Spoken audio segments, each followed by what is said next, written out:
Hi guys, I'm going live a few minutes early because I'm using a new microphone and um, let's see, it wasn't on. So want to make sure that you guys can hear me. So um, when you get on, will you just let me know if you can hear my voice? Because if not, we'll just do it without the microphones. Let's see here. And I'm on my computer. And I'm usually on a phone, so everything's backwards, which is fine. I just feel confused. Like when I do this, my hand's actually going the opposite way, like a mirror. Hi Laura, Marina, Megan. Can you guys hear my voice? Oh no. If you can hear me, give me a thumbs up. If you can't hear me, tell me you can't hear me. Let's see. Well, I see people on, 9, 10 people are watching so far, but I'm not getting any feedback. So I'll just start. I would like to know if you can hear me though, so I'm not wasting your time. So if you can write a comment like, yeah, girl, I can hear you. That would help me a lot. So I'll just get started. Welcome. It's been a while since I've done a live video here because I've been doing most of just putting my energy into live videos. Hi, everybody. Into Oh Mama's at Home, which you guys know for sure at this point is a new membership group. And I'll just spend a second talking about that mostly Oh Mama's at Home is created for you. And it is yoga classes. It is a lot more live videos. It's also, we'll do a monthly support group. And I think we might do a monthly support group in person at Home Holistic. And then people that want an additional one, because we have a lot of out of towners on Oh Mama's at Home and Oh Mama's, that we'll do an additional one through a Zoom call, which will look like this. Each of you will kind of have a active, what's this video? Sorry. So good morning.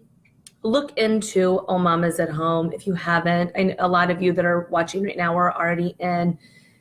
The discount is really significant, and it's a beautiful platform that I've been working on. And honestly, with a lot of help, I get to sometimes be the face and the big idea of it. But my husband built it, and Maggie Docking did all of our graphic, and Katie Hamilton helped me with, I can't even tell you how much, just be organized and stay on task, and help with a lot of the things. Maggie also did our logo and the cute new logo for Oh Mama's at Home. So check it out on the 30th, November 30th, the special pricing ends. And, of course, I want all the Oh Mamas to get the special pricing. So today, however, I'm here to talk about holidays. And for most of us, we've got a holiday season that we're already in. And you can even tell I'm like, oh, there's so much pressure for each of us around the holidays, whether you are Jewish or whether you are Christian or practicing no religion, but Christmas experience.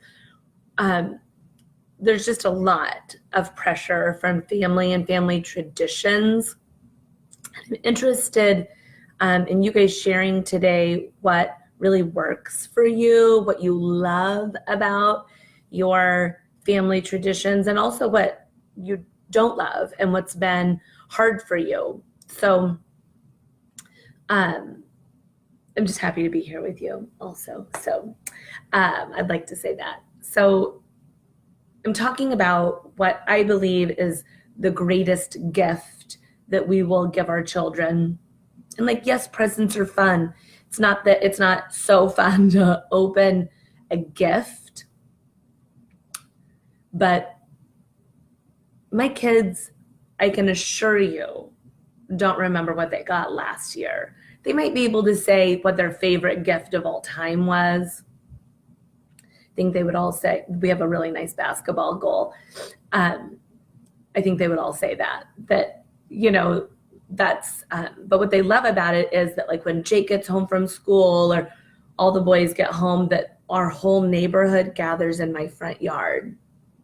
And so that gift literally is the gift that keeps on giving, that thousands and thousands and thousands of hours have been in my little driveway in Prairie Village and my little dirt yard that they ruined because of the basketball. So think about that. Think about your own childhood. Think about parts of holidays that you love and parts that feel maybe stressful for you or overwhelming for you. I'm just going to tell you a couple of stories. I grew up in Emporia, Kansas, and my family had extra money most of the time. And so Christmas for my family, hey Tress, hey Ash, for my family, my mom went big every year, like maybe a dozen gifts each kid. And she just loved also watching us unwrap. So we might have like socks wrapped and a pair of pajamas wrapped. And so there was a lot of small gifts and usually a couple of big gifts. And that's all I knew. We had the same food on Christmas Eve and we had the same food on Christmas Day. We were with some of our family on Christmas Eve every single year, Christmas Day every single year, same thing. So as a kid, it was really exciting. Santa came until I was 18. And there was no discussion about if he was real or not. But I think that's all I knew. I think I for sure knew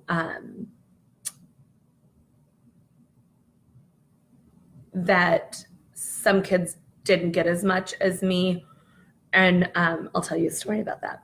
So a friend that I grew up with went to my elementary school when we were in the second grade. And so think about elementary school, you know, that you're just friends with everybody and you're not really that aware of where they live or what car they drive or even like fashion.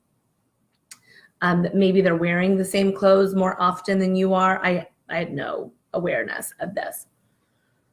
So when we were in second grade, my second grade teacher said to the class that tomorrow you guys can bring your favorite thing that you got for Christmas. First of all, how presumptuous to assume that we're all having Christmas and that we're not having Hanukkah or Kwanzaa or, you know, any other holiday in December.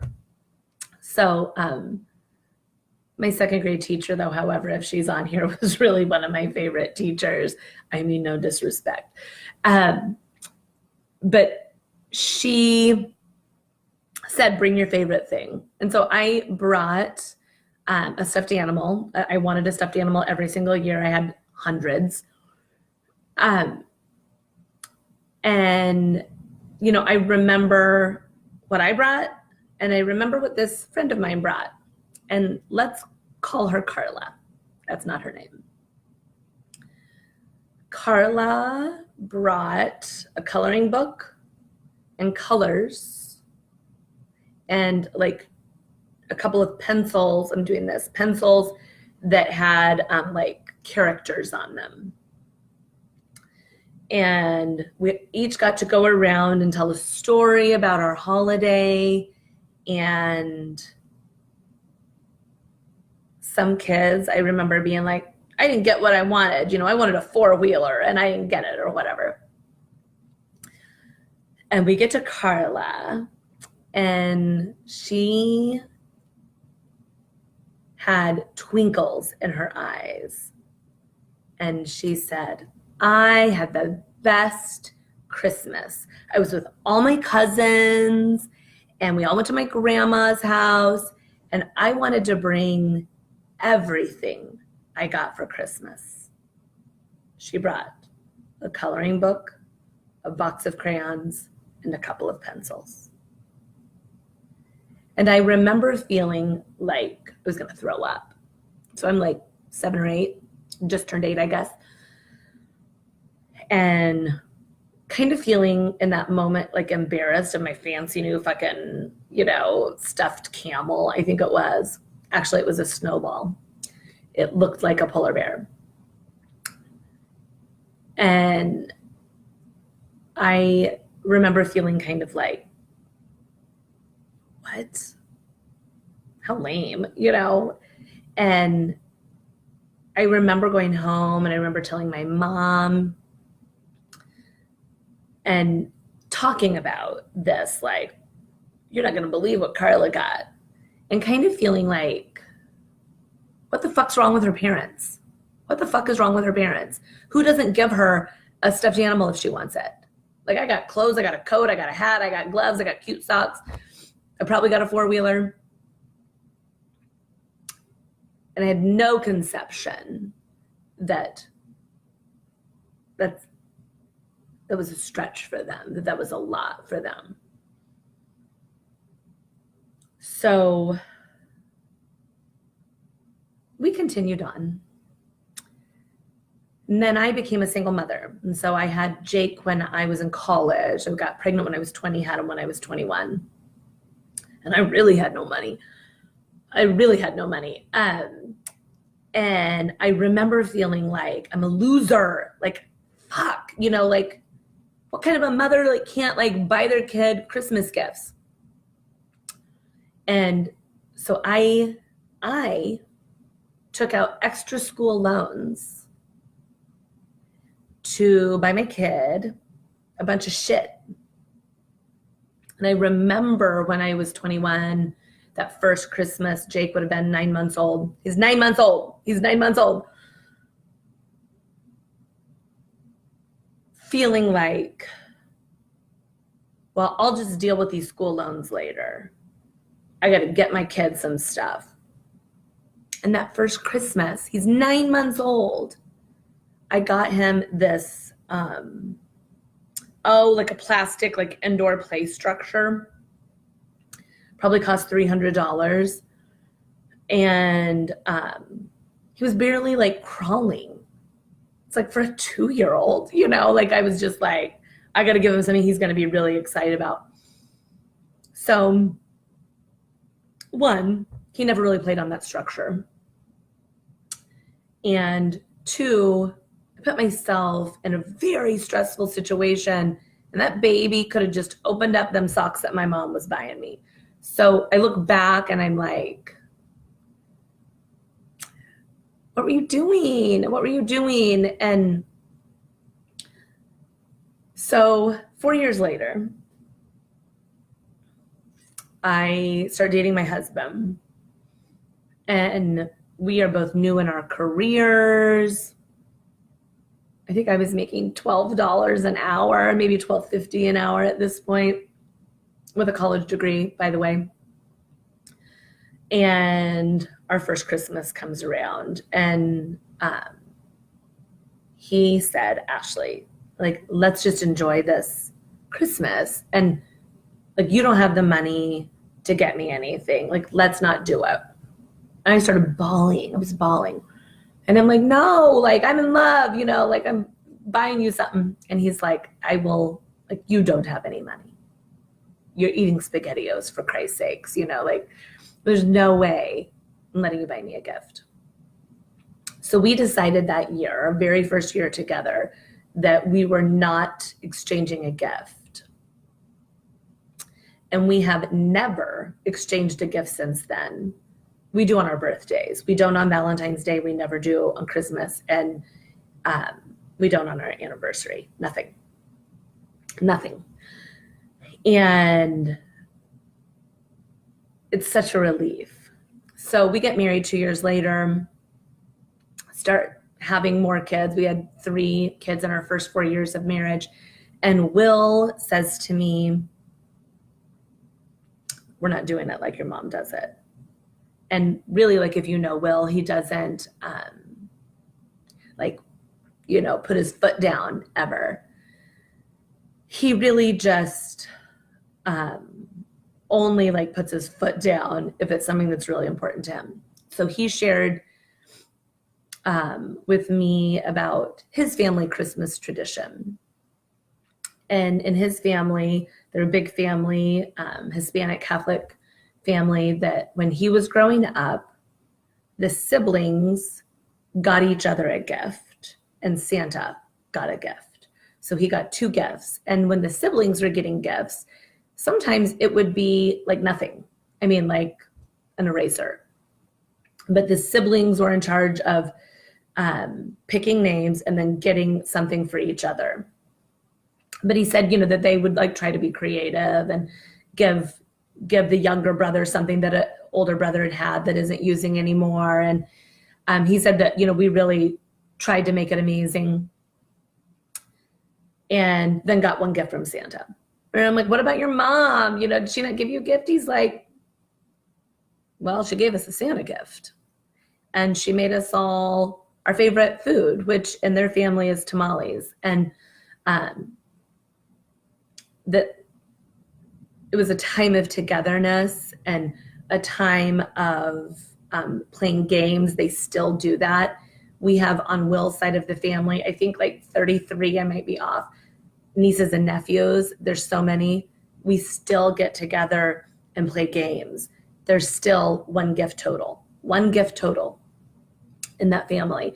And it is food and togetherness. And the kids every year get together and create like a performance, like a little play that the older girls help teach the little boys.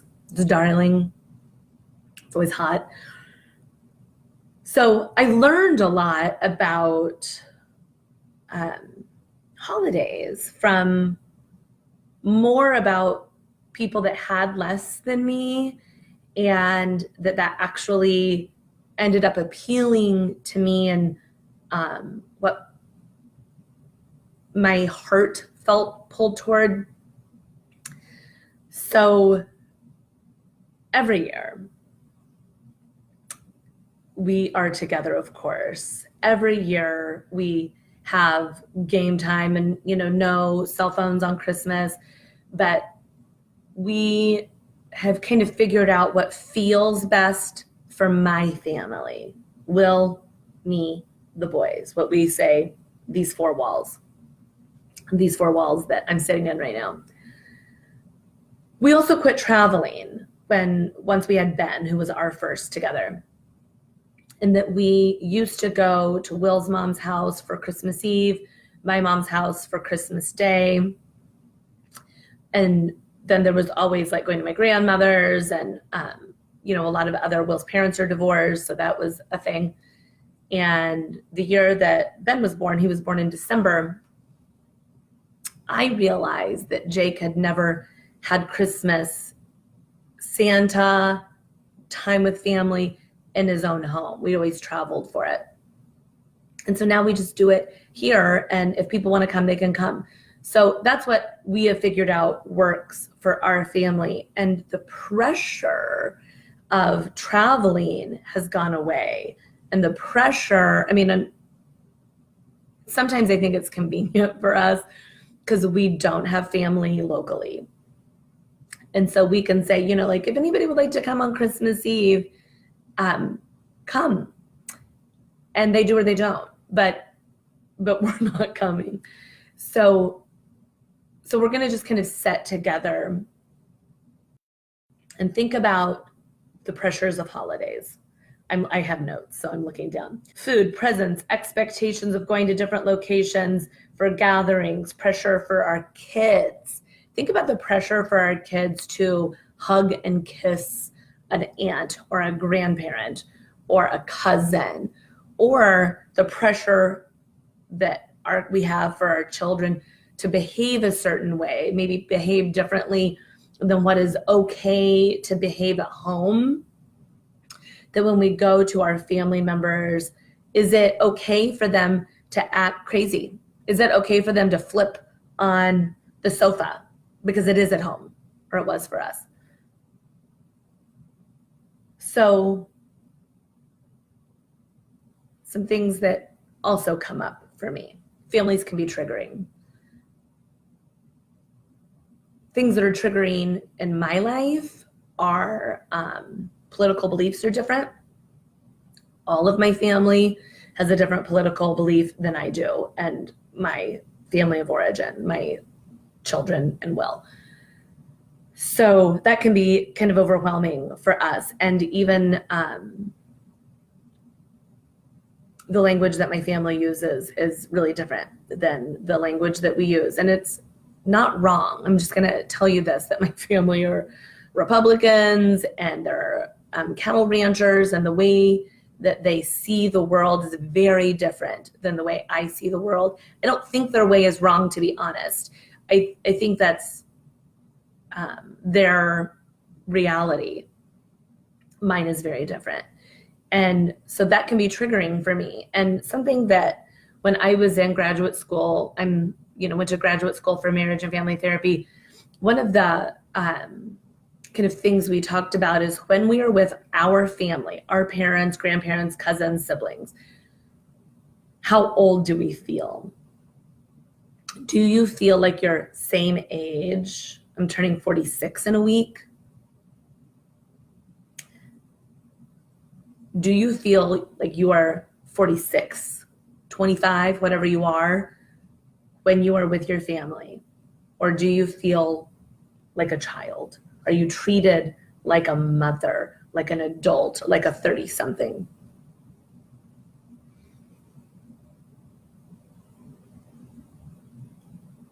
I remember being in graduate school. I was in my 20s, late 20s. And them asking, and it could be different with siblings, it could be different, with grandparents, whatever.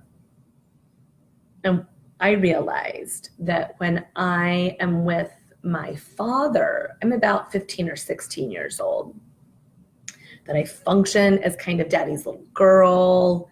I still really look to him for acceptance and advice. And I'm for sure older with my mom, but not that much. I still feel judged by my parenting, and I feel like I'm going to get in trouble kind of at any second. So think each of us about your own family traditions, the way you experience gifts or don't, and how does that feel for you? How do you feel about the food that's prepared? About 2 years ago, my sister and I were like, why are we making the same stuff that our grandmother made on Christmas? Like, it's highly unhealthy, and just because we've been doing it doesn't mean that it's best. So my sister and I are just like, listen, like, we're running the menu, and it doesn't have to be the same to be amazing. It doesn't have to be your mother's way or your grandmother's way to be amazing. That you could be at the movies all day on Christmas, and if that's where you want to spend your Christmas or your Hanukkah day or your Kwanzaa day or your I celebrate no holiday day, but I got the day off work, what feels exciting for you is what you should do. So just a few things that I think is important. to help us kind of figure out like how to be more present with our children, with our in-laws, with our whomever we're with. In order to set an intention for anything today or our holiday, that we need to get grounded first. So you can practice this even right now, like press your feet down. Can you feel your feet on the earth? If you can't, rub your hands together like you're warming them up. Sometimes it feels like kind of like a slow snap. And then just like you're giving your hands hugs. If that doesn't feel like it's enough, then you can start to hug arms. And then start to notice your breath. Like you guys probably even saw me that I'm feeling like more embodied.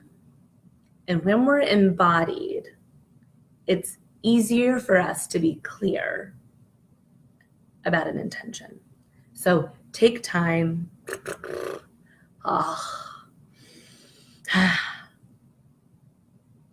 Set an intention. So an intention can be anything. Things that help, an intention to become reality, are saying it to yourself as if it's already happening. So I got grounded, feel my feet on the earth. I feel like I'm embodied. I take some deep breaths. And then I think about for a moment what I want to let go of. And for this purpose, this holiday, what overwhelms me, what stresses me out, what makes me feel bad, all the things. Keep going. Anything that doesn't feel great, what do I want to let go of? And then what do I want to draw in?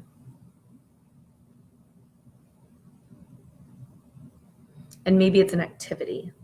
Maybe it's calmness, less. Maybe it's more.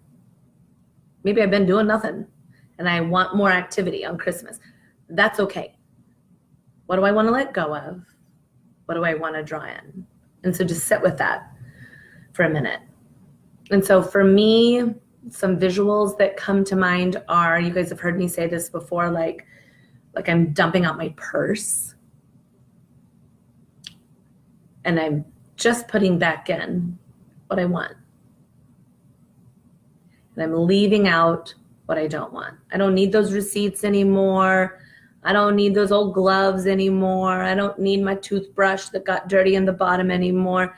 Like, let go of the things we can let go of, so we can draw in what we want. And in yoga, we will say often like, let go of darkness, draw in light.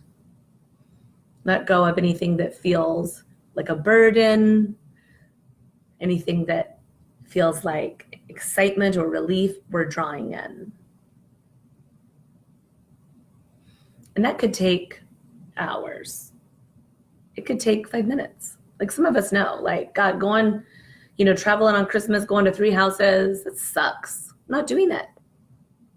What would happen if you didn't do it? What would happen if you didn't do it?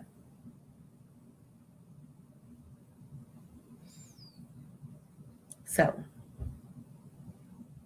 then you create an intention through the letting go and drawing in. So let's say, I'm making this up, this is not my intention, that my intention is to be off screen time, be on family time. That my intention is to not prepare all the food, but to teach my family how to prepare food, and we're doing it together. Let's say my intention is to buy less, and give more. Again, I'm making these up.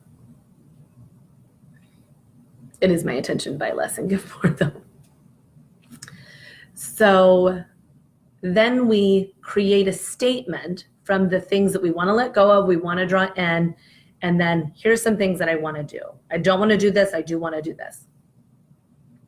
And then you say it in a statement as if it's already happening now, not in the future happening. And so it's more likely energetically to happen is if you say, I'm having the best holiday season. Man, I am sharing so much love right now. Woo! I made an awesome ham. I don't eat pork. Don't make ham. Those pigs are cute. What is it that you want? Say it as if it's already happening, and then write it. And so you're writing it, maybe you put it in your phone, and so you say it regularly. So we get grounded is 1. We set an intention is 2. Saying it over and over as if it's already happening is 3. And then number 4 is you're creating a new reality. For each of us, it's different, which is exciting because you guys can share after the holidays. I let go of this and I drew in this and it was so awesome. Let yourself have the holiday experience that feels meaningful to you.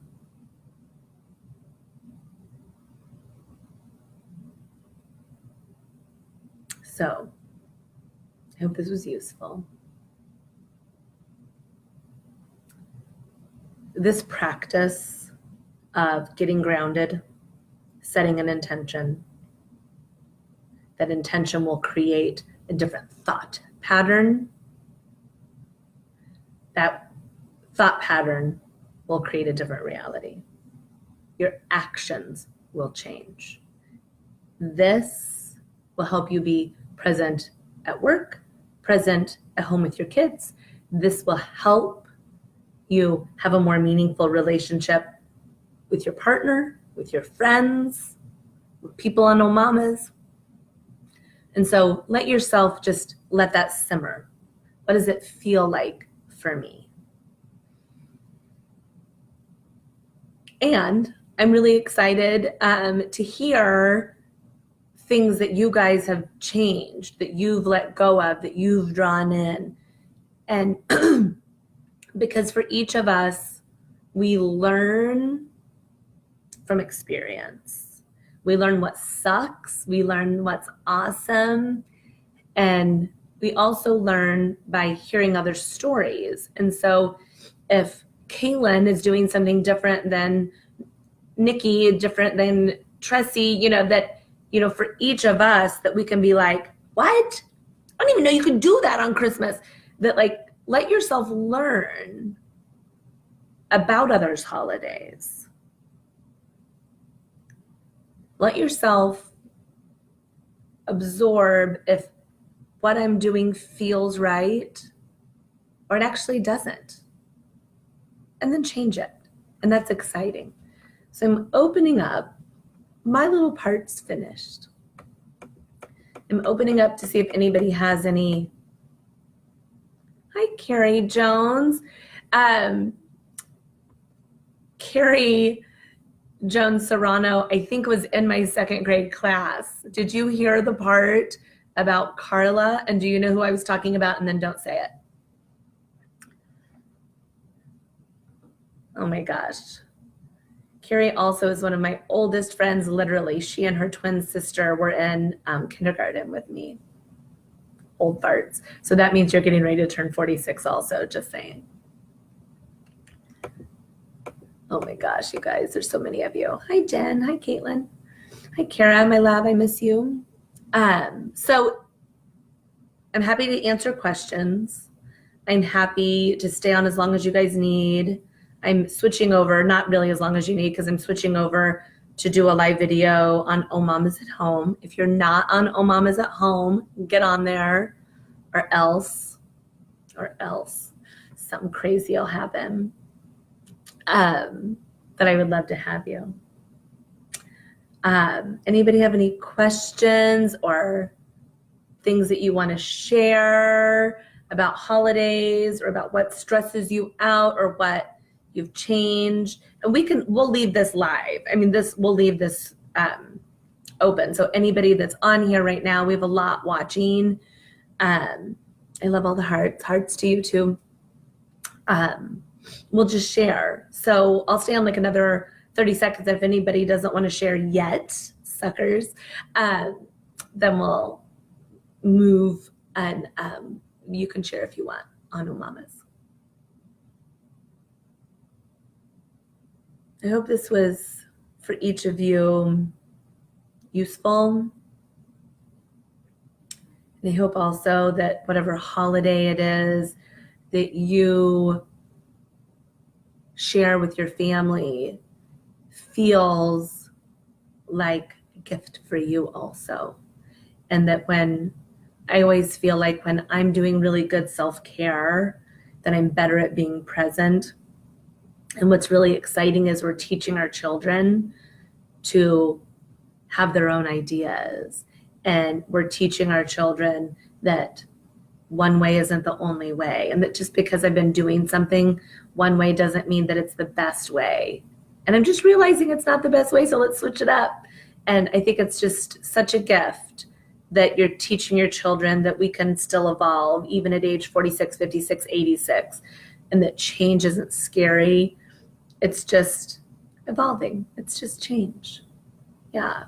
Okay. Love you all. Love you all. Heart, heart. See you soon. Thanks, guys.